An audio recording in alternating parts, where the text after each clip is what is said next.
Magandang buhay! Halina't matuto kasama si Teacher Aika, your online teacher. Simulan na natin! Makabansa, Grade 1, Term 1, Week 1, Day 4. Bawat tao ay may iba't ibang katangiang pisikal. Mga layunin. Una, nasasabi ang mga sariling katangiang pisikal na may kinalaman sa pagiging Pilipino. Pangalawa, nakabibigkas ng tulang nagbibigay halaga sa sariling katangian. Pangatlo, naipagmamalaki ang pagkakaroon ng natatanging katangiang pisikal bilang isang Pilipino. Magandang araw sa inyong lahat! Ngayon, tayo ay tatayo ng maayos. Ilagay ang kanang kamay sa dibdib bilang paggalang. Tumingin sa watawat sa harap. Sabay-sabay nating awitin ang lupang hinirang ng may respeto at pagmamahal sa ating bansa. Mga tanong. Kailan inaawit ang awiting ito? Inaawit ang awiting ito tuwing may flag ceremony sa paaralan at sa mga opisyal na okasyon ng bansa. Paano tayo nagpapakita ng paggalang sa ating watawat?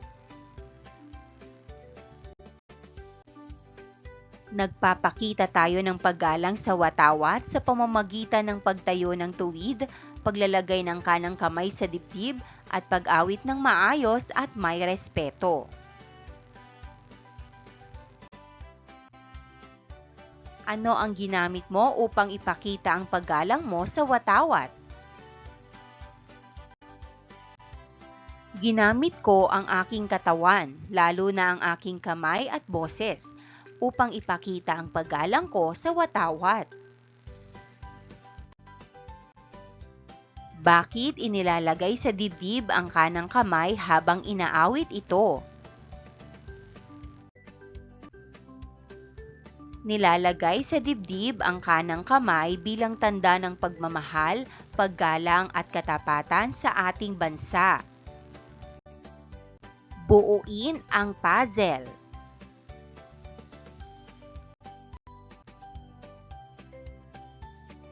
Narito ang puzzle.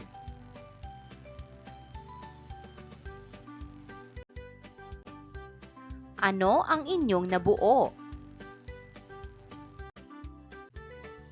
Nakabuo kami ng larawan ng isang bata.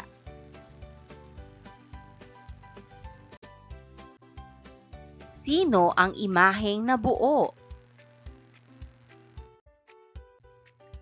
Ang imaheng nabuo ay isang batang Pilipino.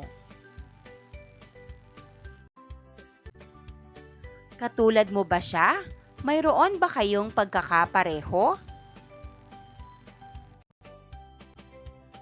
Oo, katulad ko siya dahil pareho kaming Pilipino at may magkakatulad na katangiang pisikal tulad ng buhok, balat at anyo. Maaari bang makita na Pilipino ka dahil sa iyong katangiang pisikal? Oo, maaaring makita na Pilipino ako dahil sa aking mga katangiang pisikal, ngunit mahalaga rin ang aking ugali, wika at kultura bilang isang Pilipino. Tula mo, tula ko. Ako ay isang batang Pilipino. Mahal ko ang bansang Pilipinas. Ang buhok ko ay itim. Ang ilong ko ay matangos. Maganda o gwapo ako, sabi ng nanay ko. Mga tanong. Mula sa binasa mo, ikaw ay isang batang Mula sa binasa mo, ikaw ay isang batang Pilipino. Ano ang Pilipinas? Ang Pilipinas ay ating bansa o ating sariling bayan?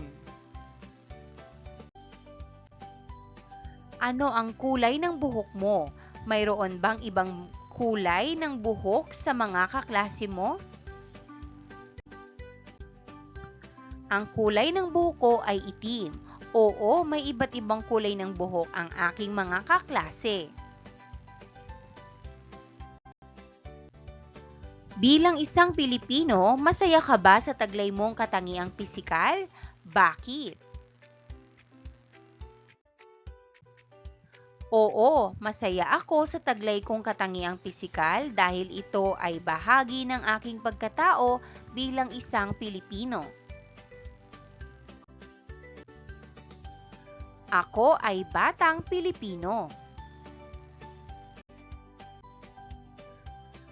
Ngayon naman, bibigyan ko kayo ng template ng paper doll. Sundin nating mabuti ang mga panuto. Una, iguhit ninyo ang hugis ng inyong muka. Ikalawa, iguhit ang inyong buhok, mata, ilong, bibig at tainga ayon sa inyong sariling katangian.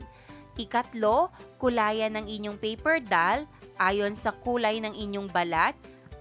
At panghuli, bihisa ng inyong paper doll gamit ang ginupit na colored paper. Sample ng template.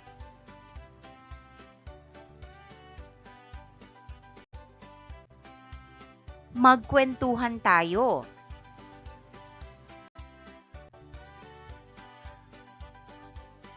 Tapos na ba ang inyong paper doll? Ngayon, makipagpalitan muna kayo ng inyong gawa sa inyong kaklase. Mayroon kayong 5 minuto para tingnan at pag-usapan ang paper dolls ng bawat isa. Ibahagi ninyo kung ano ang napansin ninyo at kung paano ninyo ginawa ang inyong paper doll. Mga tanong. 1. Ano ang masasabi mo sa iyong ginawang paper doll?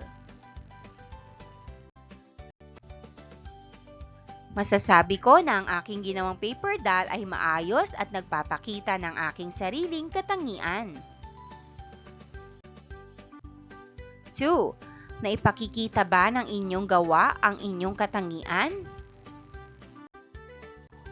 Oo, naipakikita ng aking ginawa ang aking katangian dahil ginaya ko ang aking itsura tulad ng buhok, kulay ng balat at iba pang bahagi ng katawan. Lapatan mo. Makinig muna kayo habang babasahin ko ang tula. May mga patlang ito na kailangang sagutan. Kapag tinawag ko ang inyong pangalan, sasabihin ninyo ang sagot ninyo sa patlang. Kung marunong na kayong magbasa, maaari ninyo rin itong basahin ng malakas sa harap ng klase. Ako si Juan. May itim akong buhok. Ang mata ko ay bilog at ang ilong ko ay matangos. Kulay kayumanggi ang balat ko. Ang mga magulang ko ay mga Pilipino. Masaya akong maging batang Pilipino. Hulayan mo. Bibigyan ko kayo ng mga larawang kukulayan. Makikita ninyo rito ang mga batang may iba't ibang katangian tulad ng haba o uri ng buhok, ilong, mata at iba pa. Kulayan ninyo ng maayos ang larawan na ibinigay sa inyo. Gamitin ang tamang kulay at maging malikhain sa inyong gawain.